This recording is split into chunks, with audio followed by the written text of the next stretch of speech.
Assalamu alaikum students. My name is Muhammad Aqib and I'm teaching you science. कैसे हैं आप? चलते हैं बोर्ड की तरफ.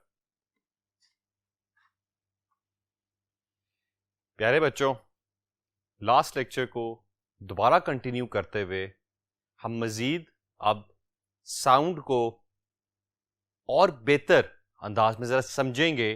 साउंड क्या होती है, इसे कैलकुलेट कैसे किया जाता है. All those things that I've been talking about previously, जो मैं पीछे बताता आ रहा हूं, हम उसी को कंटिन्यू कर रहे हैं.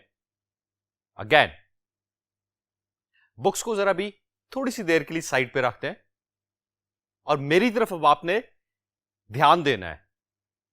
Keep your eyes and ears open, because अब हम जरा और मजीद इंटरेस्टिंग किस्म की टर्मिनोलॉजीज और टॉपिक्स को आज कवर करेंगे. Now look at the board. Pitch and frequency. Pitch क्या होती है? पिच का मतलब होता है कि साउंड कितनी लाउड है या हल्की है. फॉर एग्जाम्पल, कैसे हैं आप सब या कैसे हैं आप सब. A low pitch sound and a high pitch sound. Frequency. अब फ्रीक्वेंसी का मतलब क्या है? फ्रीक्वेंसी होती है किसी चीज का एक मखसूस अंदाज में बार बार रिपीट होना. That's called frequency. इसको मजीद एक मैं और आसान सी एग्जांपल में आपको समझाता हूं. फॉर एग्जांपल, मैं ये हाथ को घुमा रहा हूं. किस फ्रीक्वेंसी पे इसको मैं घुमा रहा हूं, यानी कि मेरी एक मखसूस एक्शन वो कितनी टाइम के अंदर रिपीट हो रही है. एक ये जो मैं सर्कल बना रहा हूं अपनी फिंगर से, वो कितनी दफा एक मखसूस टाइम में रिपीट हो रहा है, दोहराया जा रहा है. इसको कहते हैं फ्रीक्वेंसी. अब पिच, इसको हम कैसे डिफाइन करते हैं? हाउ हाई और low the sound is. For example, आपने अक्सर सुना होगा, और अगर नहीं सुना अब आपको यह ज्यादा बेहतर समझ आएगा. किसी की साउंड, यानी मेरी for example sound high pitch है, मैं ऊंचा बोलता हूं, या लो पिच है, यानी कि मैं आहिस्ता बोलता हूं. अब आप नोट करें, नॉर्मली जब हम एग्रेसिव होते हैं हमारी साउंड हाई पिच हो जाती है, या जब भी हम डोमिनेटिंग होते हैं, किसी पे हावी हो रहे होते हैं, हमारी साउंड नेचुरली हावी हो जाती है, यानी कि हाई पिच्ड होती है.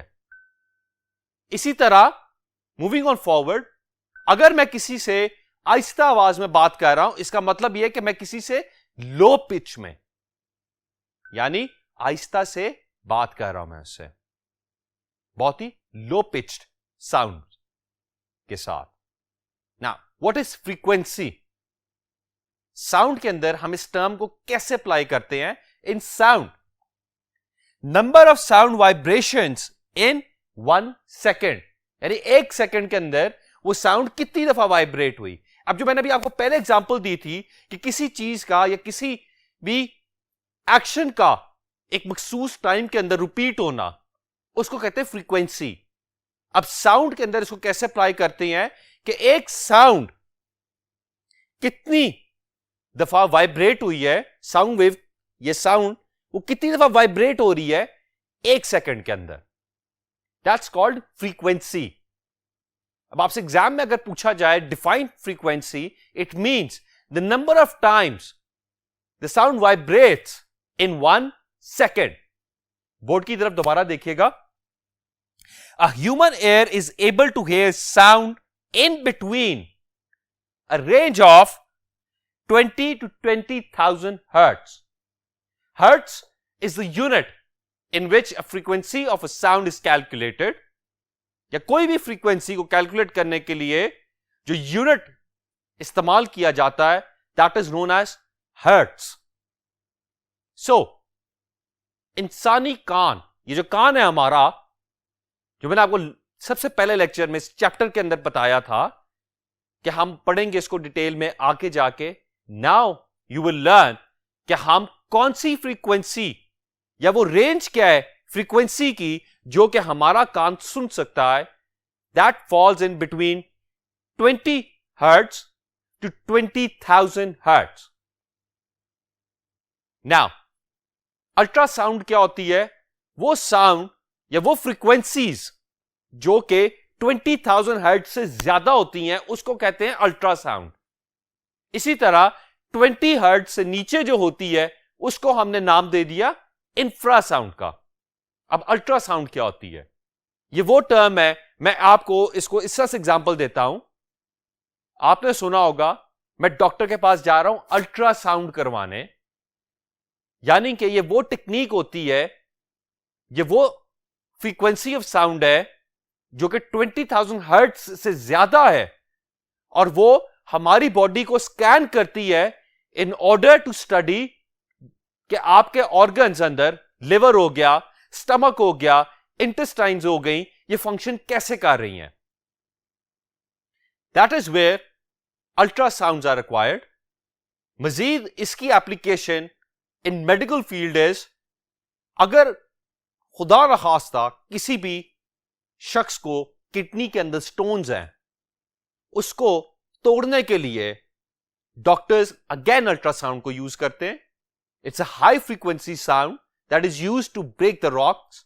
जो छोटे छोटे पथरियां हो जाती हैं किडनी के अंदर, जिसको हम किडनी स्टोन्स कहते हैं, उसको तोड़ने के लिए ये विदाउट एनी सर्जिकल प्रोसीजर हम किडनी स्टोन्स को तोड़ देते हैं और वो डिसॉल्व होते हैं और यूरिनरी ट्रैक्ट के थ्रू बाहर आ जाते हैं। इंफ्रासाउंड वो साउंड्स हो गई जिनकी फ्रीक्वेंसी 20 हर्ट्ज से कम है। नाउ अगेन, अब इसकी एग्जांपल क्या है? इनकी मिसाल मैं इस तरह से आपको दूंगा। ये वो साउंड्स होती हैं जो कि अक्सर मैं भी प्रीवियस लेक्चर में आपको बता के चुका था, वेल्स यूज करती हैं, एलिफेंट्स इसको डिटेक्ट कर सकते हैं, राइनोसोरस इसको डिटेक्ट कर सकता है। These are the animals that can actually detect an infrasound. मजीद अर्थक्वेक्स को स्टडी करने में, रॉक्स की फॉर्मेशन किस तरह से हुई ओवर द टाइम, इसको स्टडी करने में इन्हीं साउंड फ्रीक्वेंसीज को यूज किया जाता है। मैंने लास्ट लेक्चर में जो आपको एग्जांपल दी थी कि कैसे शिप्स यूज होती हैं ओशंस की डेप्थ को मालूम करने के लिए, या सी की डेप्थ को मालूम करने के लिए, या किसी भी लेक की डेप्थ को मालूम करने के लिए, उसके अंदर क्या यूज होता है? अल्ट्रासाउंड। नाउ अब अपनी बुक को अब आपने अपने सामने रखना है और इन सारे टॉपिक्स के थ्रू आपने रिव्यू करना है, इसको एक दफा आपने पढ़ना है। Now you will easily understand कि मैं आपसे क्या क्या कह रहा था और आपको मैं क्या समझाने की कोशिश कर रहा था। थोड़ा सा बस हम इसको रिवाइज करते हैं कि पिच क्या होती है, हाउ हाई और low the sound is, frequency क्या होती है, एक सेकंड में साउंड ने कितनी दफा वाइब्रेट किया। इसको याद रखिएगा। चलते हैं अगले बोर्ड की तरफ। Now the second most important topic in this entire lecture is loudness and amplitude. आवाज कितनी लाउड है, कितनी आहिस्ता है, ये सब डिटरमाइन हम करेंगे एम्पलीट्यूड के थ्रू। अब ये एम्पलीट्यूड क्या होता है? Look at the board. The loudness of a sound depends on height of sound waves called amplitude. Amplitude होता है कि एक साउंड वेव, जैसे कि मैंने अभी इधर एक डायग्राम बनाया हुआ है, ये एक साउंड वेव है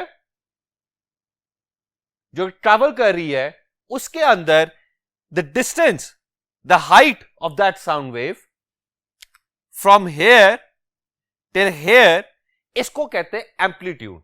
अब ये जितना इसकी हाइट को आप बढ़ाएंगे उतनी लाउड साउंड होगी। इसका एम्पलीट्यूड जितना कम करेंगे उतनी ही इसकी लाउडनेस कम हो जाएगी। अब इधर मैं आपको मिसाल देता हूं, इसको कैसे अप्लाई कर सकते हैं। नॉर्मली कार्स के अंदर देयर साउंड सिस्टम्स जिसके अंदर आपको यह ऑप्शन होती है सेटिंग्स में कि इसका एम्पलीट्यूड आपने किधर सेट करना है। अगर तो आप इसको हाई की तरफ लेके जाएंगे तो इसका मतलब यह साउंड को जो आप सुनेंगे वो क्या होगी, हाई होगी, लाउड होगी। वो जितना ही एम्पलीट्यूड आप उस साउंड का कम कर देंगे वो उतनी ही उसकी लाउडनेस कम हो जाएगी। इसको मजीद समझते हैं। नाउ लास्ट लेक्चर के अंदर, in the first lecture in fact, मैंने आपको यह बताया था कि साउंड हम किस तरह से इसके एम्पलीट्यूड्स को या साउंड को किस तरह से मेजर किया जाता है, डेसिबल्स में मेजर किया जाता है, जिसका यूनिट है D and capital B। Now look at the diagram again. मैंने दो साउंड वेव्स आपको बना के दिखाई हैं जिसमें एक साउंड वेव ट्रैवल करना शुरू हुई और उसका एम्पलीट्यूड बढ़ता गया, यानी कि वो साउंड ऊंची होती गई है, बढ़ती जा रही है ये साउंड। इसी तरह जिस साउंड वेव के अंदर एम्पलीट्यूड कम है, the height of the sound wave is less, that means that is a low sound. ये एक सिंपल सा कॉन्सेप्ट है। जितना का एम्पलीट्यूड हाई होगा उतनी ही साउंड हाई होगी, जितना कम होगा उतनी ही साउंड लो होगी। अब हमने जो टर्म्स समझी हैं, अब इसको हम एक फॉर्मूला की सूरत में इन एंटायर पिक्चर को अब मैं समराइज करूंगा एक फॉर्मूला के अंदर।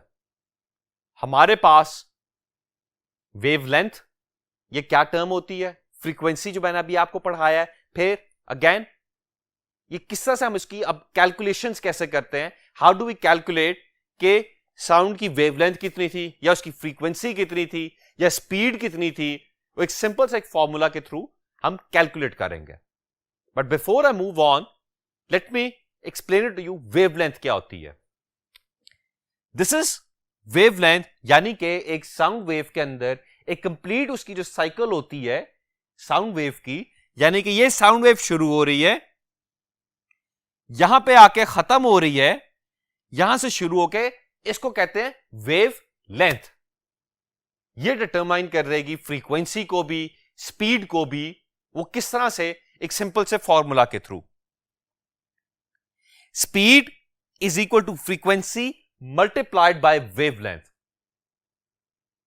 यानी कि अगर तो हमने साउंड वेव की स्पीड कैलकुलेट करनी है तो we need to have frequency, we need to have its wavelength.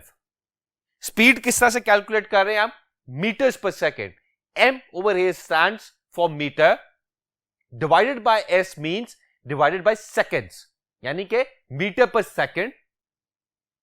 Frequency किस यूनिट में कैलकुलेट होती है, हर्ट्ज। वेवलेंथ, चूंकि यह लेंथ है, इट्स कैलकुलेटेड इन मीटर्स। अब for example in the first, ये लास्ट वाले लेक्चर में मैंने आपको जो एक्सप्लेन किया था, साउंड हवा के अंदर 0 डिग्री सेल्सियस पे उसकी स्पीड क्या है, 330 मीटर्स पर सेकेंड। अब अज्यूम कर लो उसकी फ्रीक्वेंसी है 110 हर्ट्ज, तो उसकी वेवलेंथ क्या होगी, फिर कैसे कैलकुलेट करेंगे? इसको कैलकुलेट करने के लिए चलते हैं अगले बोर्ड की तरफ।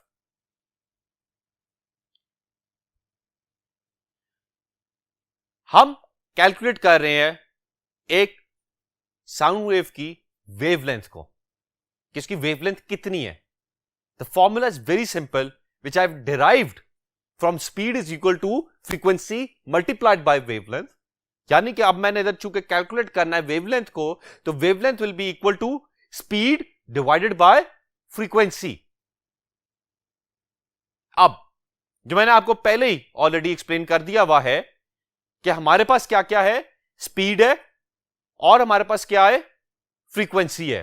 स्पीड कितनी थी, 330 मीटर्स पर सेकेंड। फ्रीक्वेंसी कितनी थी, 110 हर्ट्ज। सो वेवलेंथ कितनी हुई, 3 metres. Now these are simple formulas जो कि आपको डेफिनेटली एग्जाम में आएगा। फॉर एग्जाम्पल आपको हो सकता है एग्जाम के अंदर दें कि इसकी इतनी वेवलेंथ है, लेट्स से 1 मीटर, इसकी इतनी फ्रीक्वेंसी है तो स्पीड क्या है, या इसकी इतनी स्पीड है साउंड वेव की और इतनी वेवलेंथ है तो फ्रीक्वेंसी क्या होगी। ये एक सिंपल आपसे क्वेश्चंस की फॉर्म में पूछा जाएगा, जो कि मैं आपको नेक्स्ट लेक्चर में इसी फॉर्मूला को अप्लाई करने के लिए, बेहतर समझने के लिए हेल्प आउट करूंगा। लेकिन मैं यहां पे इसको खत्म करूंगा so that you now close this video, go through these topics again और इसको समझे मजीद। जब आप इसको समझेंगे, आगे आने वाले टॉपिक्स आपको और भी ज्यादा आसान लगेंगे, क्योंकि आगे आने वाले topics I am gonna make them very interesting for you and very easy for you. मैं आपको हर लेक्चर में एक ही बात बार बार इंसिस्ट इसलिए करता हूं because I want you to do that. यह आपको मजीद हेल्प करेगी, आपकी नॉलेज में और ज्यादा इजाफा करेगी। साइंस को समझने के लिए या पढ़ने के लिए सिर्फ किताबें हेल्प नहीं करेंगी। You have got facilities of internet, नहीं है discuss it with your Elder brothers और सिस्टर और discuss it with your parents. याद रखें, साइंस के अंदर मैं आपको अभी इस स्टेज पे 3 इंपॉर्टेंट सवाल बताऊंगा। Why, how and who. किसने किया, क्यों किया, किस लिए किया, क्या रिजल्ट्स थे। These are very important questions in science. मैं यहां पे इस लेक्चर को खत्म करता हूं। उम्मीद करता हूं कि आपको यह समझ आया होगा। आप मजीद इसको पढ़ेंगे इंटरनेट के थ्रू, डिफरेंट बुक्स के थ्रू, और इसको रिवाइज करेंगे। Remember, what you study daily, you revise that daily, और at the end you will definitely score 100 out of 100। ये बहुत आसान टॉपिक्स हैं और आप बहुत इजीली इसके अंदर 100 आउट ऑफ 100 मार्क्स ले सकते हैं। यहां पे इस लेक्चर को खत्म करते हैं। Till we meet next time, अपना ढेर सारा ख्याल रखिएगा। खुदा हाफिज।